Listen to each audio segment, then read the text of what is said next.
eto na nga, si Razor. Para umatake. Paano? Hindi ako magiging mabait sa inyo. Kaya naman, ihanda niyo ang sarili niyo. Sapul na etong si Lumi sa ginawang atake ni Razor.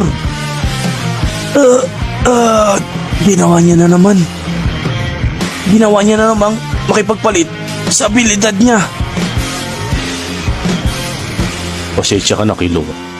Pero, hindi ko dapat pagbigyan ang kapatid ko. Hinagis nga ni Razor si Illumi pataas. Ngunit ano naman kaya ang gagawin ni Razor? Hindi pa ako tapos.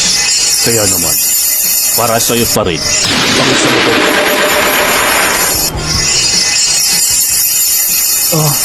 Ano ito? Ano naman itong bumabalot sa paligid ko? Isang aura? Hindi kaya.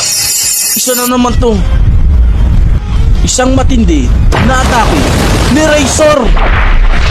At eto na nga. Tumalon nga ng napakataas si Razor para sundan nga ang aura kung saan nababalot etong si Illumi. At sabay